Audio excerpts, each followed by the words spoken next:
You've been living inside a cage, disguised as a home. A life built on rules that were never yours, codes written by hands that wanted you obedient, predictable, easy to control. And for years, you played along. You swallowed their script. You wore the mask they gave you. You believed kindness was power, vulnerability was virtue, and obedience was the path to respect. But look around. Do you see respect? Do you see power? Or do you see men chewed up by the system, used up by relationships, discarded by jobs, laughed at by a world that rewards wolves and bleeds the sheep dry? The truth is brutal. The version of you that exists right now is not yours. It's a puppet. It's a patchwork of expectations, hand-me-down values, and emotional programming designed to keep you compliant. That's why you feel the pull. That's why you feel the resistance when I speak these words. Deep down, you know I'm not describing a stranger. I'm describing you. And this is where it ends. Today, the old blueprint burns. Listen carefully. You were told to be good, but their definition of good was to be weak. You were told to be liked, but being liked meant being forgettable, disposable, replaceable. You were told to be moral, but morality was always bent to benefit someone else. They handed you a map that led you in circles, and they laughed while you ran yourself into the ground. You want to know why your relationships collapsed? Why your friendships faded? Why opportunities slipped through your hands? It's not because you weren't good enough. It's because you were too predictable, too tame, too safe. You cannot be safe and powerful at the same time. And until you understand that, you will always be someone else's tool. So, here's the first law of reconstruction. Burn it all. I'm not here to give you motivation. I'm here to give you war. A war inside your own skull. And wars are not fought with kindness. Wars are fought with fire. Every habit you thought was discipline but was really self-sabotage, burn it. Every belief you clung to because it made you feel accepted, not strong, burn it. Every emotional reflex that made you react instead of calculate, burn it. Because you cannot build steel on sand. You cannot build dominance on compromise. You cannot build a strategist's mind on a servant's code. You've been waiting for permission to rise, waiting for a mentor, a savior, a lover who would finally see your value. Let me shatter that illusion right now. Permission is a lie. No one is coming to rescue you. No one is coming to fix you. No one is coming to hold your hand and lead you into power. If you want it, you take it. And if you're not willing to take it, you don't deserve it. The version of you that kneels, that begs, that apologizes for existing, he dies today. Not tomorrow, not next year. Today. And his ashes will be the foundation for the man who rises. Understand this. Rebirth is not gentle. It's violent. When the seed cracks, it doesn't whisper, it shatters. When the phoenix rises, it doesn't politely step out of the fire. It erupts from the flames. You think healing will save you? Healing is what the weak pursue because they're afraid to kill what needs to die. You don't need healing. You need deletion. You need reprogramming. You need to strip the emotional code from your veins and write a new one with blood, silence, and strategy. Weak men try to fix themselves while clinging to their comforts. Strong men erase themselves and rebuild sharper, colder, untouchable. This is not therapy. This is execution. Feel the fear in your chest as I speak. Feel the voice in your head saying, "Maybe I'm not ready." That voice is the liar that kept you soft. That voice is the coffin you've been living in, padded and comfortable, suffocating you slowly. You think you're alive, but you've been embalmed in routine. You've been buried alive under mediocrity. And here's the reality. Death isn't always physical. Sometimes it's a life unlived. A man who spent decades playing small, avoiding risk, avoiding rejection, avoiding pain. That is the worst death of all, still breathing, but already dead. You will not die that way. From this moment forward, you will command yourself with one truth. Delete the man you were programmed to be. Say it. Whisper it to yourself. Carve it into your mind like a scar. Delete the man I was programmed to be. That is your first command. That is the start of everything. When the weakness rises up in you and begs to be fed, you starve it. When the old blueprint pulls you back into comfort, you burn it again. When your mind says, "Go easy on yourself," you remind it that man is already ashes. Your pain is not your enemy, it is your forge. Your fear is not your enemy, it is your test. Your resistance is not your enemy, it is proof that the old you is dying. Let it die. Let it burn. Stand in the flames until all that remains is the steel skeleton of a strategist. And when you walk out of that fire, you will not be the same man. You will not speak the same way, think the same way, or move the same way. People will sense it before you open your mouth. They will feel it when you enter the room. They won't understand it, and that's good. Confusion is a weapon. Mystery is a shield. Silence is your new mask. Comment below. Write it as a declaration, not a wish. My past self is ashes. Say it. Mean it. Live it. This is the line in the sand. Cross it, and there's no going back. But if you do, then welcome to war.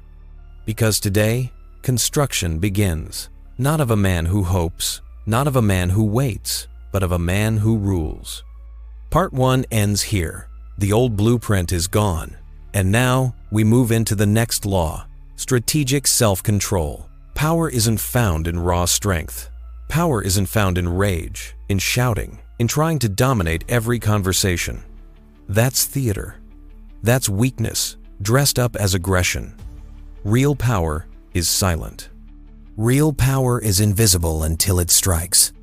Real power is self-control so ruthless that no one ever sees the cracks.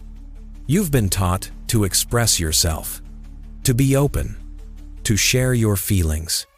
They tell you that's healthy. They tell you that's strength. But the truth? That's exactly how they control you. The more predictable your emotions, the easier you are to manipulate. Understand this. Every time you snap in anger, you show your enemy your trigger. Every time you sulk in sadness, you hand them your weakness. Every time you overreact, you expose your operating system. And predators feed on that. So from this point forward, you adopt a new law. No reaction becomes your new reaction. Read that again. No reaction is your new reaction. That doesn't mean you become numb. It doesn't mean you walk through life like a hollow shell. No, it means you weaponize restraint. It means you master the art of delayed response. It means you watch as others reveal their emotions, and you remain unreadable, untouchable, unshaken. Picture a battlefield. Two armies face each other. One panics, firing wildly, wasting ammo, exposing their position. The other waits. They hold their fire. They study. They let the enemy waste themselves, and then when the smoke clears, they strike with precision. That's self-control. That's strategy. And in your life, the battlefield is every room you enter, every interaction you have, every person who tests you. They will bait you. They will provoke you. They will try to pull the old you out, the impulsive, reactive, emotional man. But that man is ashes, and in his place stands a vault. A vault with no visible lock, no visible key, no visible entry. You will not be read. You will not be provoked. You will not bleed for free. Now, let's go deeper. You've been conditioned to see emotions as truths. If you feel anger, you assume it means something real. If you feel fear, you assume it defines who you are. But emotions are not truths. Emotions are tools. Anger? That's fuel. Use it to sharpen your focus. Use it to intensify your effort, but never let it sit in the driver's seat. Fear? That's information. It's your system telling you where the threat island. But fear doesn't define you. It guides you. Sadness? That's depth. Use it to reflect, to see what matters, but never drown in it. You are not your emotions. You are the handler of your emotions. They are your dogs. They bite when you command them. They stay silent when you don't. And here's the cold truth. The man who cannot control himself will never control anything external. Not money, not influence, not power. Think of a king. Think of a general. Think of a CEO. Do you think the men at the top of empires are impulsive? Do you think they're ruled by rage or lust or fear? No, they're composed. They calculate, they measure, and when they move, the world shifts. You want that kind of presence? Then you must become the master of restraint. Here's the rule. If it triggers you, it owns you. If it owns you, it beats you. And if it beats you, you are weak. That's not acceptable anymore. So here's your new practice. Train the pause. Every time you feel the urge to react, stop, breathe, delay. Give yourself 3 seconds. In those 3 seconds, your enemy exposes themselves. They reveal what they wanted. They reveal their angle. And you stand untouched. Your silence will terrify people. Your composure will make them paranoid. They will begin to overthink, to second guess, to unravel themselves while you simply observe. And that's the hidden beauty of strategic self-control. It's not passivity. It's not doing nothing. It's letting the world destroy itself while you remain the one man who doesn't flinch. Let me give you a vision. Imagine walking into a room where people argue, complain, over-explain. Their energy is frantic. And you sit in silence. You watch. You don't give them what they want, your reaction. Within minutes, the entire room starts orbiting you. They lean into your silence. They wonder what you're thinking. They give you their power without even realizing it. That's the level you're aiming for. Presence that dominates without noise. And when the time comes to speak, when you decide to break that silence, every word will land like a hammer, because people will know you don't waste words, you don't waste energy, you don't waste motion. Self-control creates scarcity. Scarcity creates value. Value creates power. From today forward, you must see yourself as a vault, a weapon with a locked trigger.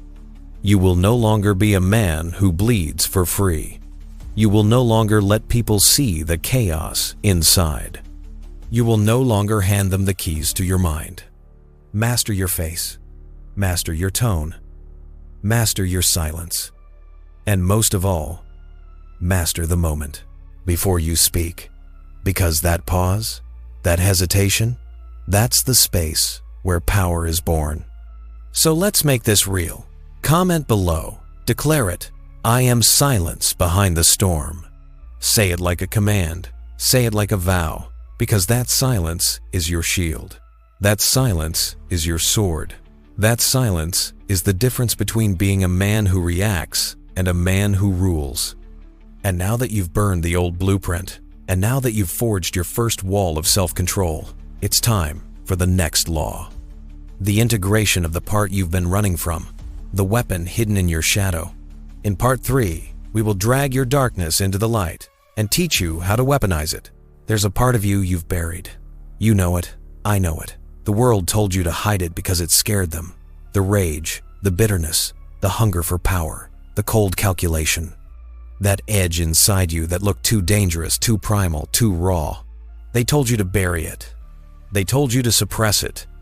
They told you to heal it with meditation, with forgiveness, with softness. But here's the truth. That shadow you've locked away isn't your enemy. It's your weapon. You don't destroy darkness. You control it. You don't kill the predator in you. You leash it. You train it. And when the time comes, you unleash it with precision. Every betrayal you've suffered, every insult, every failure, every rejection that's energy, that's ammunition. But you've been wasting it by turning it inward, calling it trauma, calling it pain, calling it baggage. No, that's power you haven't claimed yet. You see, darkness is not the opposite of light. Darkness is the depth that makes light meaningful. You will never be complete until you integrate the side of yourself that wants domination, that wants revenge, that wants to rise above and crush what stands in your way. The weak man pretends he has no shadow. He acts like he's pure love, pure kindness, pure peace. And when the storm comes, he breaks. Because his softness was never strength, it was denial. The strong man, he sits with his demons. He looks them in the eyes and says, "You are mine. You obey me. You serve me." That man cannot be broken because he's already made peace with the fire inside. And that's your task now. Stop running from your shadow. Stop calling it bad. Stop trying to be good in a world that rewards predators. Your darkness isn't weakness. It's unused muscle. It's a weapon waiting to be forged. Think about it.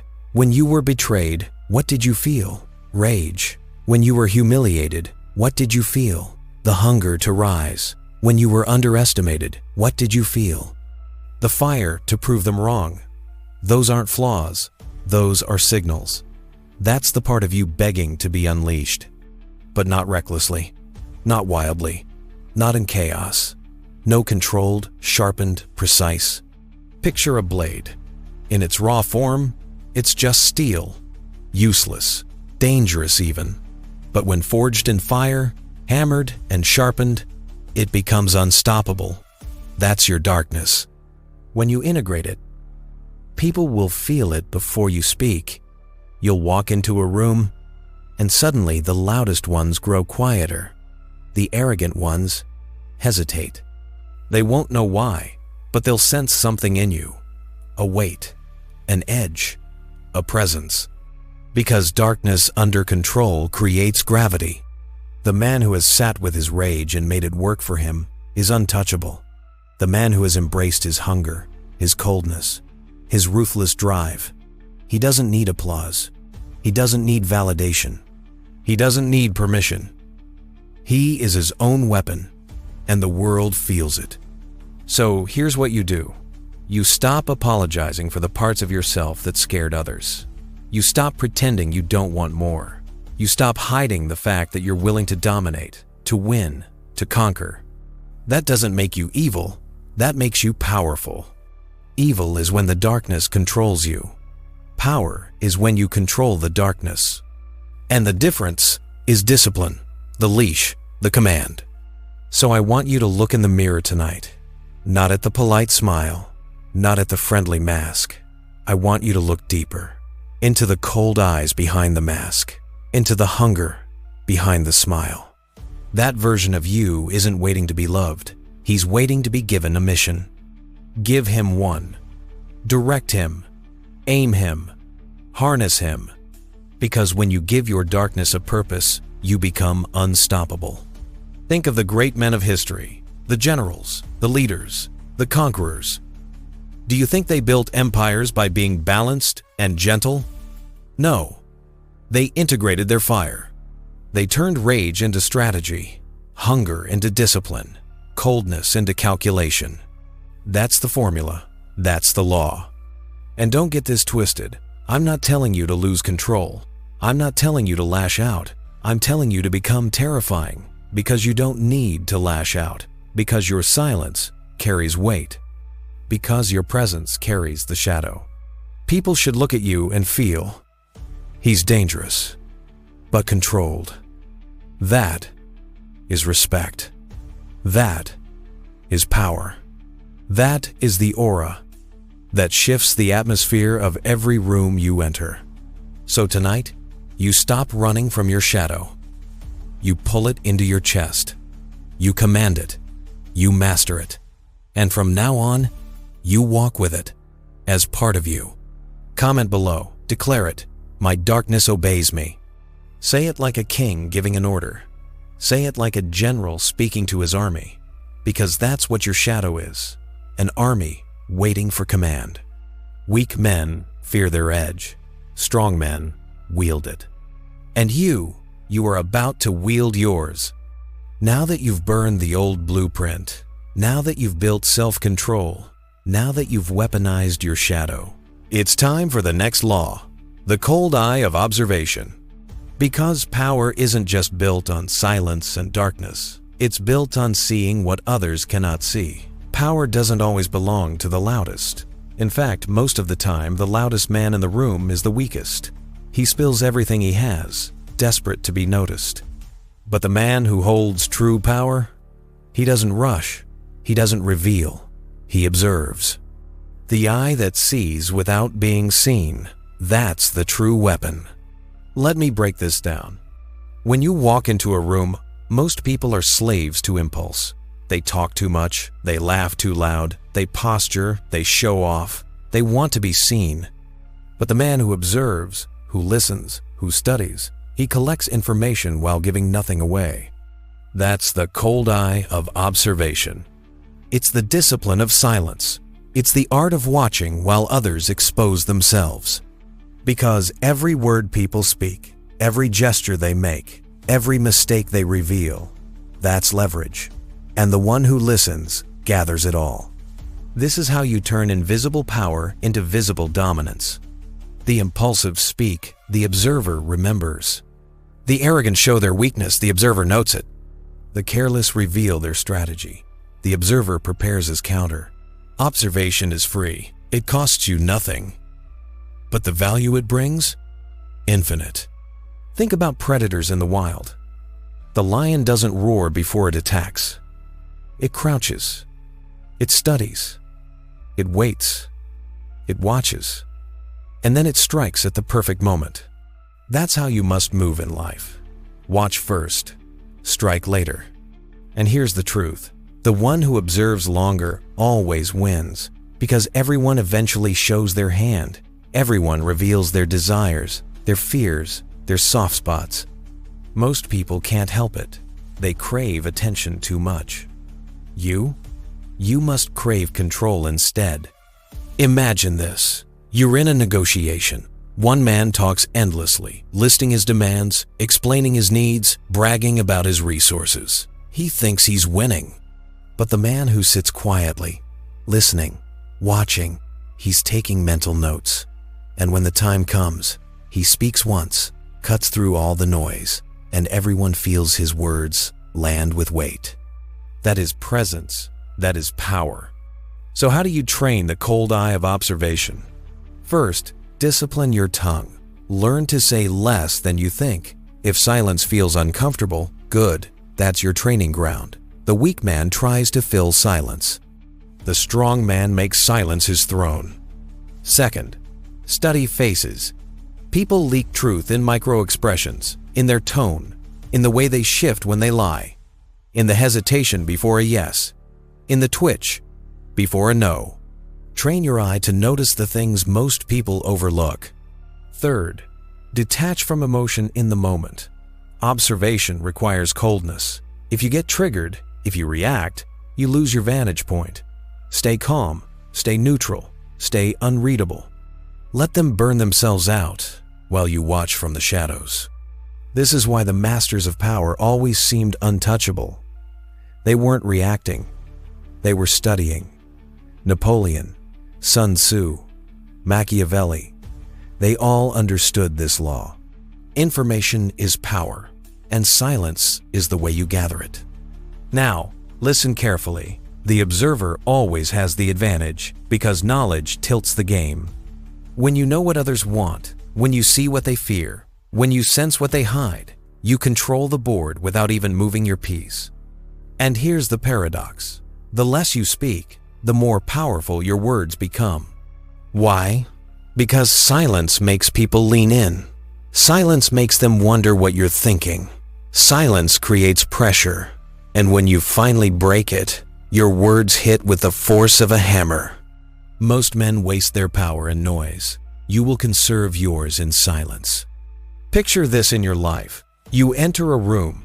You don't need to dominate the space with volume. You simply stand, calm, grounded, still. You watch, you listen, you notice. And everyone else, subconsciously, starts adjusting themselves. They can't explain it, but they feel it. He sees me. That's magnetic. That's intimidating. That's real power. The cold eye doesn't blink. It doesn't rush. It doesn't beg. It simply waits. And in waiting, it wins. So from this moment forward, stop craving to be heard. Start training yourself to see. Because the man who sees without being seen is the most dangerous man alive. Remember this: loud men are fragile, silent men are feared. Now that you've learned the discipline of silence and the cold eye of observation, it's time for the next step: strategic masks and ruthless boundaries. Because power isn't just about what you see, it's about what others are allowed to see in you. Every man makes the same mistake. He shows too much. He gives away his soul like it's free. He wears his heart on his sleeve, his intentions on his face, and then wonders why people manipulate him. But here's the law: powerful men are unreadable. You do not walk through life naked, letting the world see your every thought, every wound, every desire. No. You wear masks, strategic masks. Masks are not lies. Masks are armor. Masks are tools. Masks are signals you control. Think of it this way: the world will judge you no matter what. They will project, they will assume, they will invent stories about you. So why not control the story? Why not choose the version of yourself they get to see? When you show everything, you give away leverage.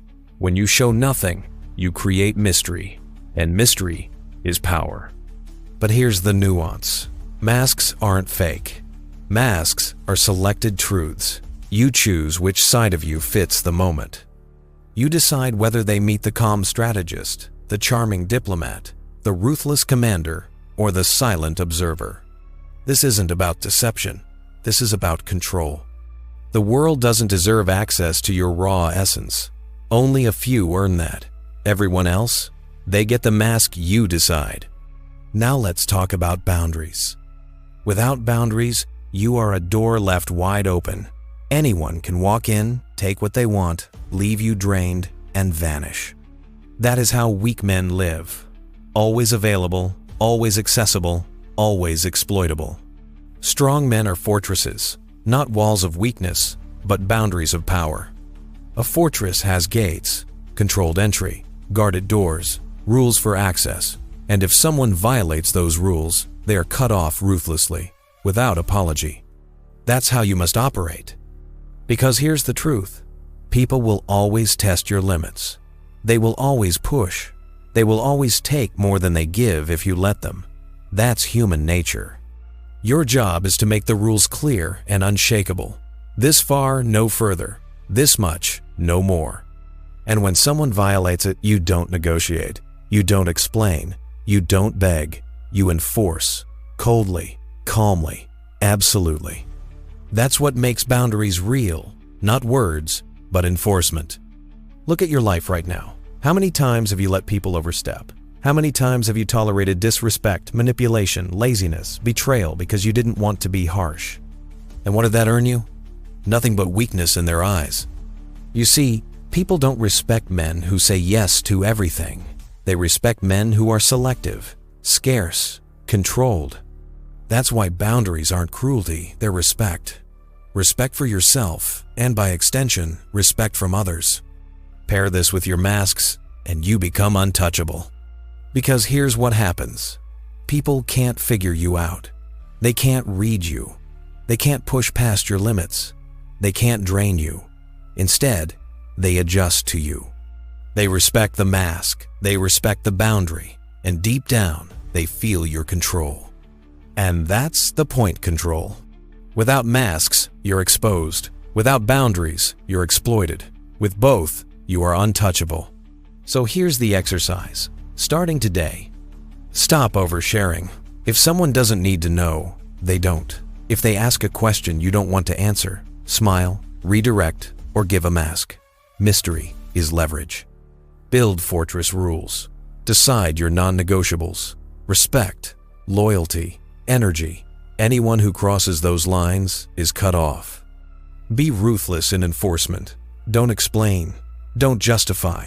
Boundaries don't need debate. They need action. Remember this: the world only values what it cannot fully have. Be the man who is scarce, unreadable, and disciplined with access. Because when you control your masks, when you enforce your boundaries, you stop being a pawn on someone else's board. You become the board itself. And that's when alliances, not friendships, but alliances begin to form around you. Which brings us to the next law. Alliances, not friendships. Because power is not built in isolation, but it's not built on shallow connections either. It's built on strategic ties that serve your mission. Here is the final law, the one that separates men who stay small from men who build empires. Weak men chase friendship. Strong men build alliances. Let me explain. Friendship is emotional. It's based on feelings, comfort, shared laughs, mutual sympathy. And while there's nothing wrong with it, friendship is fragile.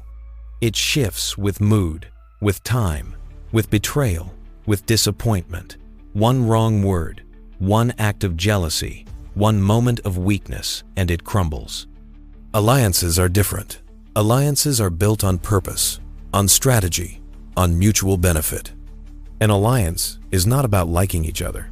It's about alignment of mission. Two wolves hunting in the same direction, not because they're best friends, but because the hunt demands it. That is stronger. That is enduring. That is unshakable. History is written by men who built alliances, not by men who collected friends. Kings had allies. Generals had loyal commanders. Empires rose not because everyone liked each other, but because everyone understood the value of shared power. And here's the brutal truth. Friends may abandon you, but allies will stand, so long as the mission benefits both. That's not weakness. That's clarity. That's reliability. So, how do you build alliances? First, you must embody value. Nobody allies with a man who brings nothing to the table. You need skill.